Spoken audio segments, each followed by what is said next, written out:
기도합니다.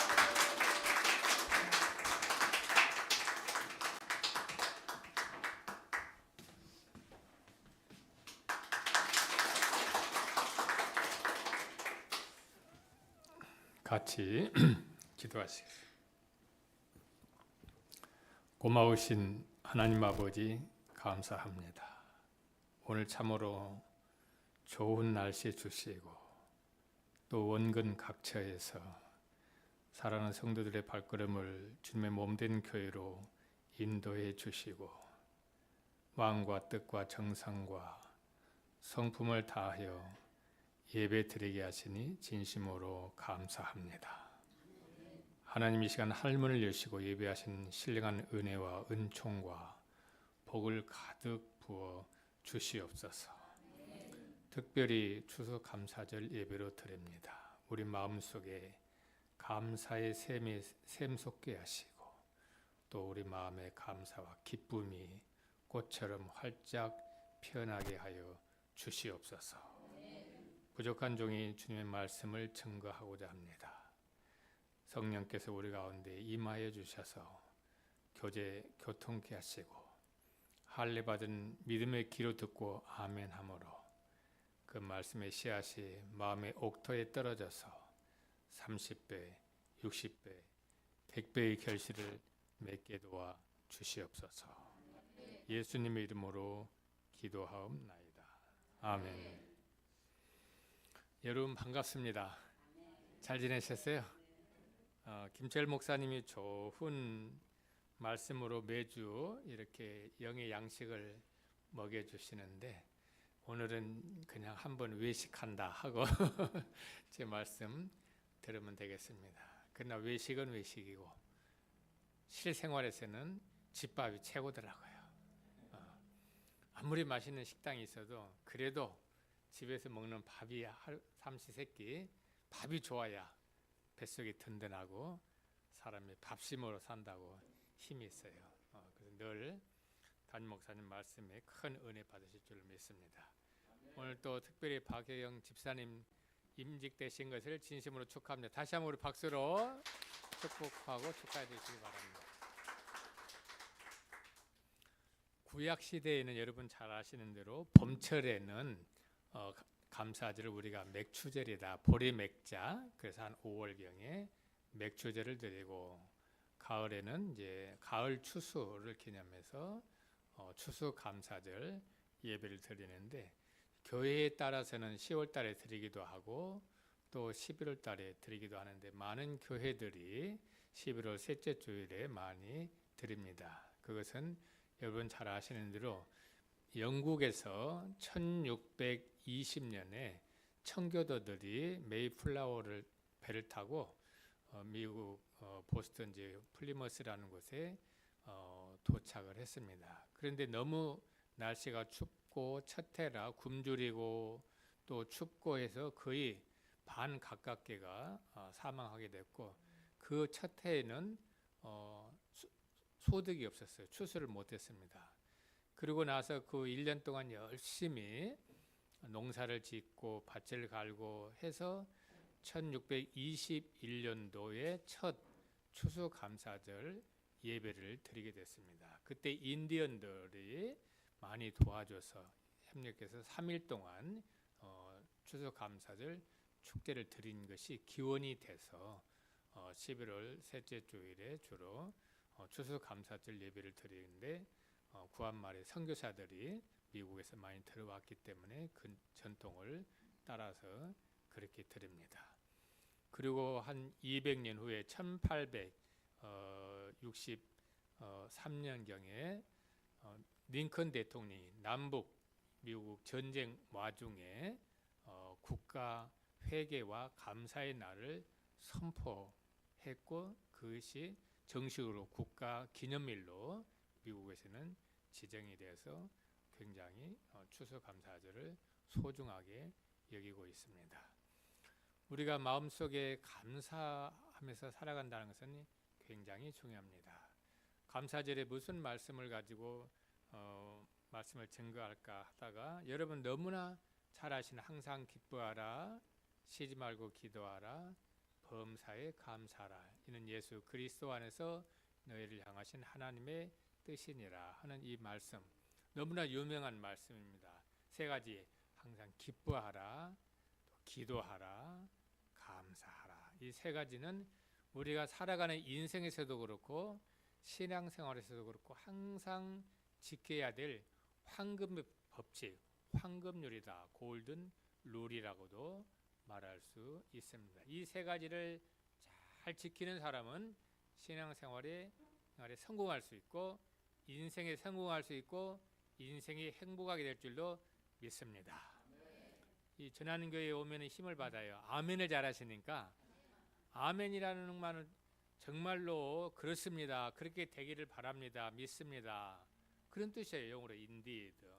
히브리 말이죠. 아멘 말 자체는 히브리에서도 아멘 그대로예요. 우리말 아멘. 미국 사람들 에이멘 뭐 이렇게 영어식으로 발음합니다만 어쨌든 여러분들 아멘을 잘하니까 큰 복이 임할 줄로 믿습니다.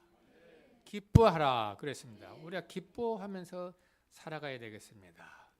사람이 살짝 미소만, 입가의 눈꼬리와 입꼬리를 중심으로 미소만 지어도 우리 안면 근육의 10개에서 12개가 미세하게 움직인다고 합니다. 우리가 완전히 안면 경직이라는 거 있잖아요. 아무리 웃고 싶어도 근육이 움직이지 않아가지고 경직되는 로봇처럼 돼버리는 안면 근육 경직증도 있어요. 그런데 우리가 살짝만 웃어도 안면의 신경세포 근육이 10개에서 12개가 움직이는 거예요. 자주 웃는 사람은 근육이 자주 움직이기 때문에 근육이 경직이 안 되고 밝아지고 노화가 더디는 거예요. 근데 크게 웃으면 하하고 파한대소한다 그러죠. 크게 웃으면은 최소 42개 정도의 이 안면 근육이 서로 움직인대. 경직돼 있다가 움직여. 사람이 바짝 긴장하게 되면 어떻게 돼요? 근육이 뭉치고 얼굴 표정이 어둡고 그럴 때는 굉장히 노화가 많이 오고 사람이 표정이 어두워져요. 그러나 즐거워서 활짝 웃게 되면 안면 근육이 이렇게 많이 움직여지니까 우리가 안면도 자주 마사지하고 두드려주고 이렇게 하는 이유도 근육을 풀어주는 거 아니겠어요? 근데 자주 웃으면 근육이 풀어지고 서로 경직된 게 풀어지기 때문에 얼굴이 환하게 되고 기쁨이 있고 보는 사람이 좋아요. 보는 사람이 저 사람의 얼굴을 보고 저 사람이 참 인상이 밝고 좋구나 하면은 좋아요. 근데 어딘가 모르게 찡찡하고 뭔가 꼬여 있고 뒤틀려 있고 어둡고 칙칙하고 그러면 어때요? 본인보다도 보는 사람이 불편해요. 사실 보는 사람이 괴로워요. 뭐라고 말을 하지? 저 사람 고슴도치처럼 잔뜩 웅크리고 있는데 괜히 말 한마디 잘못했다고 팍 튕기면 어떡하지? 오히려 상대방이 내가 불편하니까 그 사람 가까이 가고 싶겠어요? 멀어지고 자연히 멀어지고 그 사람을 위해서 마음의 축복이 안 돼요. 저기 동탄에 가면은 시온교회라고 큰 교회 있어요. 하군수 목사님 감독님. 그분 교회는 수년째 인사만 잘해도 먹고는 산다예요. 몇만 명 모이는 큰 교회예요. 우리 협성대 나온 출신 목사님인데 근데 수년째 교회 표어가 인사만 잘해도 먹고는 산다. 자, 한번 따라서 해봐요. 인사만 잘해도 먹고는 산다. 사람이 먹고 사는 게 얼마나 중요합니까? 다 먹고 살자고 이 고생도 하고 저 고생도 하고 이 수모도 겪고 저 수모도 겪고 다 하는 건데 먹고 사는 게 굉장히 중요한데 가장 먹고 사는 첫 출발이 뭐냐? 그 교회에서는 인사 잘해라. 인사만 잘해도 우리나라에 IMF 터졌지 않습니까? 그때 대기업부터 해서 그 사람들 막 구조조정해서 회사에 내보낼 때 그 인사 파티 했던 분이 말하는데 마지막까지 그 회사에서 살아남은 사람이 어떤 사람이냐고 물어보니까 똑똑하고 실력 좋은 사람이 아니라 인간성 좋은 사람, 인사 잘하고 상하관계 좋은 사람이 마지막까지 살아남더라 이거예요. 왜냐하면 생각해 보세요. 내보내는 사람은 최고 위에 임원진들, 상무, 전무, 사장 이 사람들이 최종 결제를 하는데 지금 어차피 어려운데 누가 그 사람 평상시에 참 인간성 좋고 인사 잘하고 그 사람 어떻게 내보내겠어요? 요즘 나도 추리는 거예요, 고르는 거예요. 그러다 보니까 정말로 회사 내에서 화합을 잘하고 인사 잘하고 인간관계, 대인관계가 좋은 사람이 마지막까지 IMF 구조 조정에서도 살아남더라 이겁니다. 사회생활 해본 사람만 알아요. 자식들 무조건 공부 잘하게 만들어가지고 인류대 보낸다고 해서 그 자식이 반드시 성공하는 건 아니에요. 그보다 못하더라도 사회생활을 원만하게 잘하고 동료, 직장 동료 또 선배, 상하, 좌우 관계가 좋고 인사 잘하고 항상 밝고 기뻐하면서 살아가는 사람을 곱게 보게 돼 있어요. 이쁘게 보게 돼 있다. 이거 윗사람은 항상 우리가 기뻐해야 돼요. 그래서 링컨이 뭐라고 말했습니까? 사람이 40세가 되면 자기 얼굴에 책임을 질 줄 알아야 된다. 그 말이에요. 나는 젊었을 때 그런 말이 무슨 뜻인지 몰랐어요. 나는 요즘 내가 잘생겼다고 생각해요. 이럴 때는 아멘이 이렇게 적어. 웃어요. 근데 청년 시절에는 별로 내가 잘생겼다는 생각을 자신감을 못 가졌어요. 그래서 아니 40세에 자기 얼굴에 책임지라면 나는 어떻게 하라고? 내가 어떻게 내 얼굴에 책임지지? 그 생각을 했어요. 그런데 나이 먹어보니까 그 뜻을 알겠더라고요. 자, 사람이 젊었을 때부터 맨날 불평불만하고 남 미워하고 웅크리고 그러면 자기도 모르게 얼굴에 그렇게 쓰여지게 되는 것이고 얼굴 이미지가 그렇게 굳어져 버려요. 그걸 뭐라고 합니까? 이미지의 고착화라 그러죠. 고착화. 병도 마찬가지요. 몸에 들어가는데 처음에는 약을 쓰면 듣다가 나중에 안 들는 단계면 뭐 이미 내성이 생기고 고착화돼 버리면 백약이 무효가 되는 거예요. 자기 이미지가 어떤 안 좋은 쪽으로 굳어져 버리면 갑자기 기뻐하는 척 하지만 그 표정에서도 저 가짜로 기뻐하는구나. 가짜로는 그 가면 미소가 느껴지는 거예요. 평상시에 안 하던 웃음을 지으려니까 뭔가 어색하고 뭔가 자연스럽지 못하는 거예요. 왜냐하면 이미지가 이미 고착화돼 버렸기 때문에.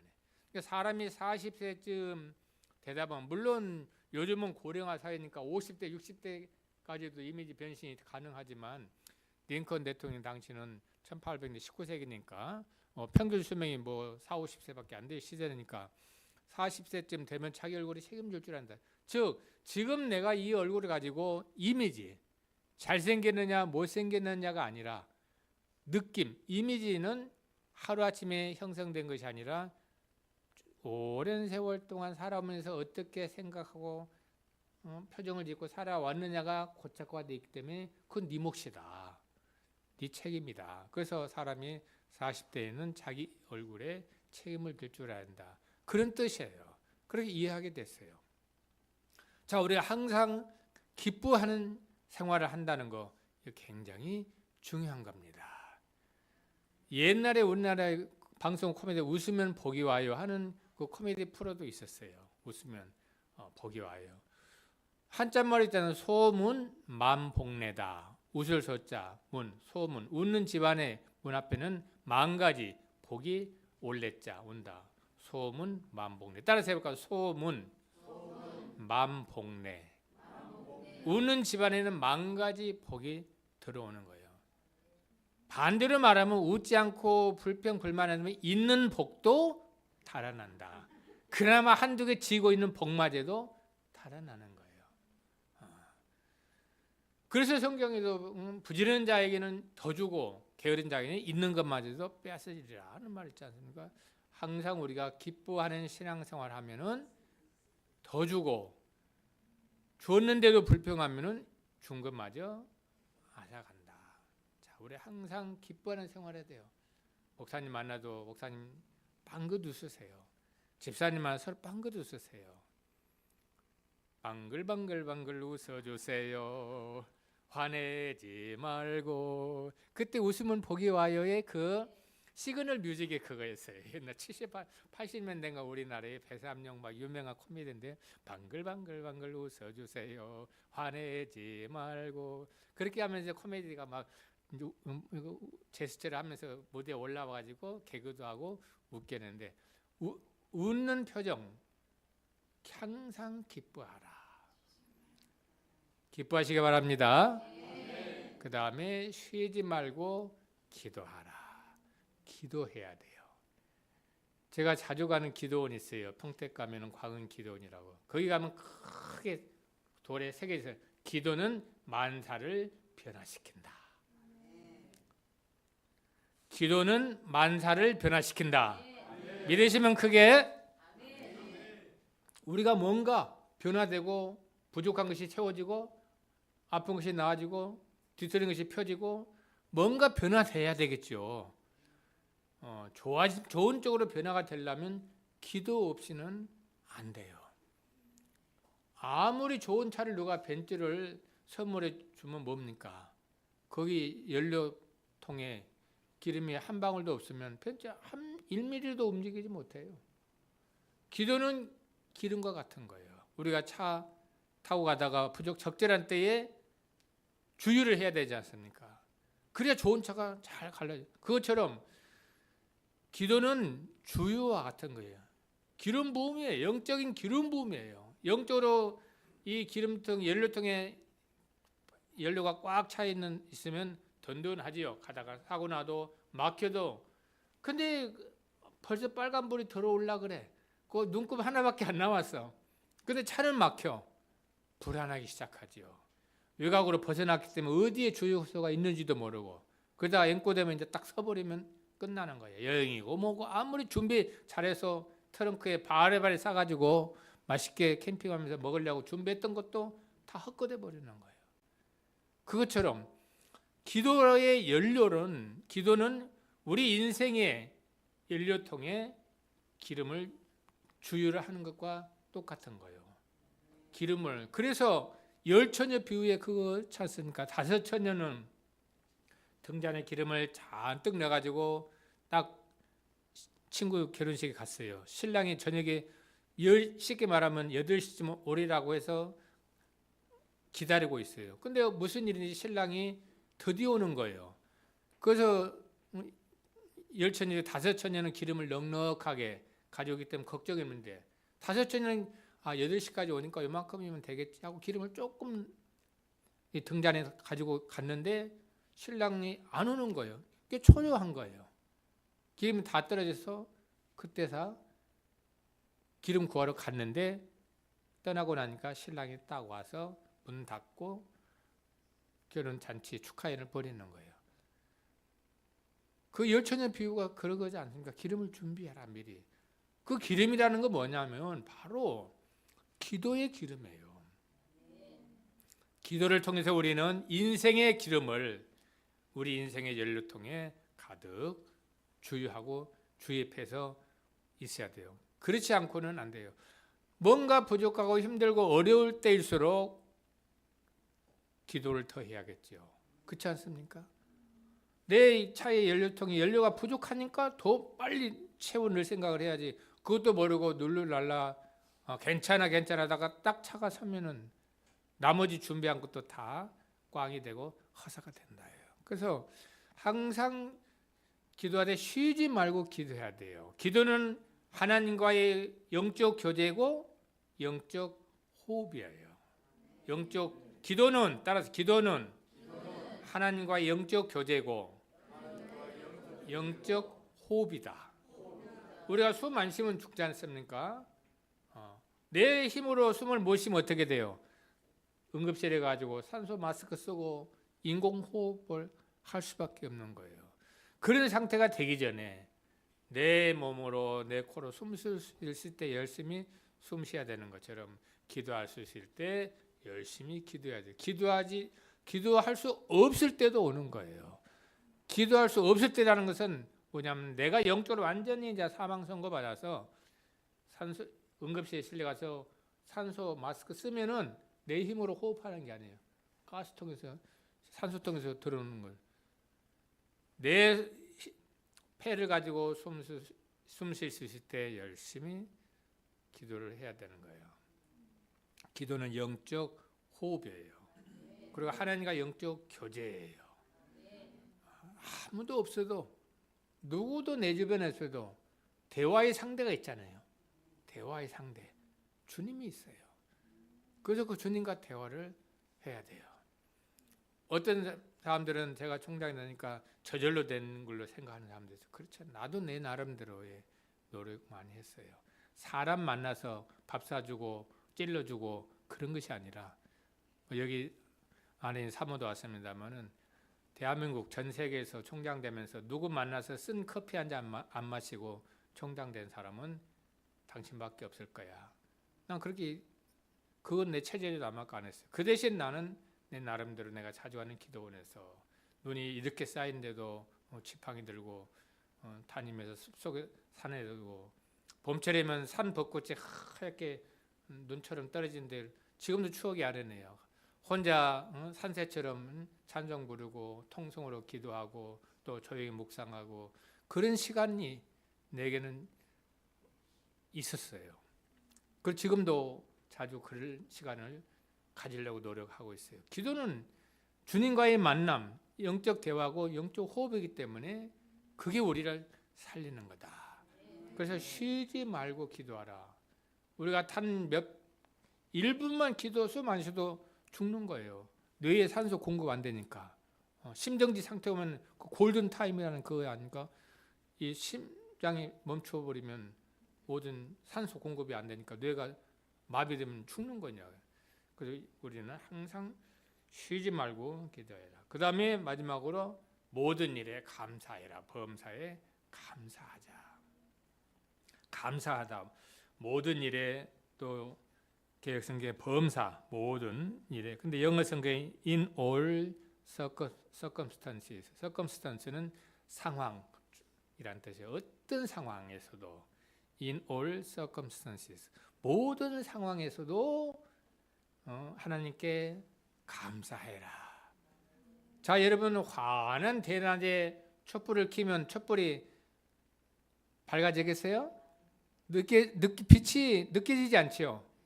칠흑같이 어두울 때 촛불 하나만 켜도 어떻습니까? 환하지요. 바로 그거예요.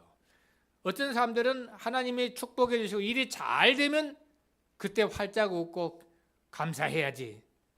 이것은 대낮에 촛불을 켜는 것과 같은 거예요. 대낮에 그보다 더 밝은 태양빛이 있는데 그 촛불 하나 밝힌다고 해서 세상이 밝아지는 것도 아니에요. 자기 인생 앞길이 밝아지는 것도 아니에요.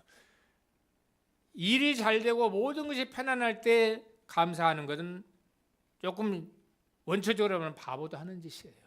누구나 하는 거예요. 믿음 없는 사람도. 그렇지 않겠어요?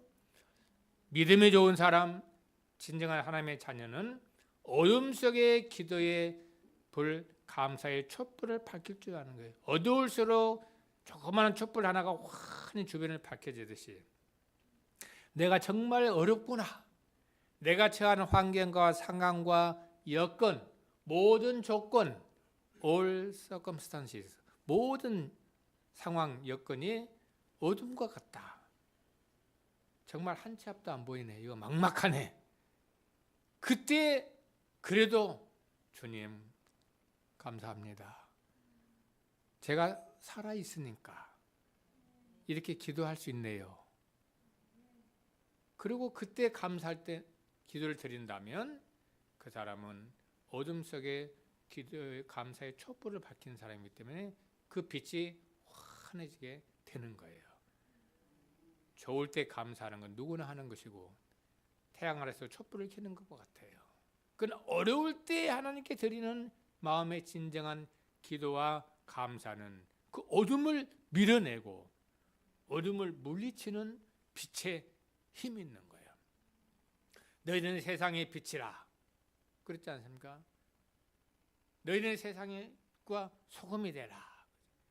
세상이 어두울수록 사이가 험악할수록 영적으로 타락하고 혼탁할수록 내 인생의 상황이 어둠과 같이 힘들수록 우리는 감사의 촛불을 밝히고 빛을 발휘할 줄로 믿습니다. 감사. 우리 항상 감사할 줄 알아야 돼요. 감사는 또 다른 감사를 낳아요. 조그만 것에 감사하는 사람은 더 감사할 일이 생겨요. 그래서 큰 일이 주었는데도 감사하지 않고 당연한 것처럼 생각하는 사람은 하나님께서 더 감사의 조건을 주시지 않아요. 다 하나님께서 부모님이 보이지 않게 다 뒷 봐주고 용돈 주고 돌봐주 가지고 자식이 잘 됐어. 근데 지가 하는 것에 엄마 아빠가 나한테 해준 게 뭔데요? 제가 나름대로 머리 좋고 열심히 해서 된 거죠. 섭하죠. 그러면 이놈 새끼 봐. 아무리 내 뱃속에서 나온 자식이라지만 이놈 싹수물이 없네. 지가 잘나서 지가 똑똑해서 그럼 나는 뭐야? 지금까지 너 먹이고 입히고 이 고생한 나는 그럼 뭐야? 그런 생각이 들지 않겠어요? 하나님이 그렇게 느끼신다면 야 임마 내가 보이지 않게 다 너 돌봐주고 조건 갖춰주고 살펴줘서 지금까지 왔는데 네 잘나서 그렇다고? 저절로 뭐 세상이 너를 그렇게 키워줬다고? 그렇게 생각해? 그래 그럼 잘해봐. 오늘부터 난 손 털 거야. 난 너하고 상관없어. 네 마음대로 해봐. 하나님의 손 터는 순간 그 인생 끝나는 거예요. 아무리 힘들어도 하나님이 딱 붙잡고 있는 순간 희망이 있는 거예요. 그렇지 않습니까? 자 이렇게 우리 붙잡았어요. 내가 힘들어 놔버렸어. 그래도 하나님 나를 붙잡고 있는 나는 떨어지지 않는 거예요. 그런데 나는 아무리 붙잡고 해도 하나님 놔버리면 나는 내 무게 감당 못하고 나락으로 떨어질 수밖에 없는 거예요. 항상 그래서 우리는 어떠한 상황 속에서든지 감사. 저절로 되는 건 없다. 저절로 되는 건 없어요. 당연한 건 없어요. 다 하나님의 은혜예요. 첫째도 은혜요, 둘째도 은혜요, 셋째도 은혜예요. 네 번째에 가서 비로소 나의 열심과 수고와 노력이 빛을 발하는 거예요. 하나님의 은혜가 없이는 나의 어떤 노력과 수고와 재능도 빛을 발하지 못하는 거예요. 이건 우리가 신앙생활에 있어서 항상 기뻐하라. 항상 always 영어로 항상 기뻐하라. 쉬지 말고 기도하라. continually라고 쉬지 않고 꾸준히 기도하라. 범사에 모든 일에 in all circumstances 모든 일에 감사하라. 이는 예수 그리스도 안에서 너희를 향하신 하나님의 뜻이다. 누구의 뜻? 하나님의 뜻이라면 하나님의 자녀는 그 뜻을 따르는 게 순종이고 그러는 거예요. 부모님의 뜻을 따르는 것을 우리는 효도라고 그러지 않습니까? 순종이고 효도예요. 부모님이 하라는 데에서 잘못된 자식 없어요. 부모는 자식 망하게 할 짓을 시키지 않으니까. 하나님이 우리를 망할 일을 시키기 위해서 사탄은 꿰가지고 망할 일을 시키죠. 그게 사탄은 사람들이 망하고 하고 엉망되는 거, 파괴되는 것을 대해서 쾌감을 느끼니까 가학적이잖아요. 사람을 학대함으로써 쾌감을 느끼는 사디스트, 가학성, 남을 막 잔인하게 고문하고 힘들게 함으로써 자기 쾌감을 느끼는 사탄은 가학적이잖아요. 그러나 하나님은 그게 아니에요. 사탄은 우리를 어떻게 해서든지 멸망시킴으로 자기 쾌락을 느끼지만 하나님은 어떻게 해서든지 우리를 살려내시고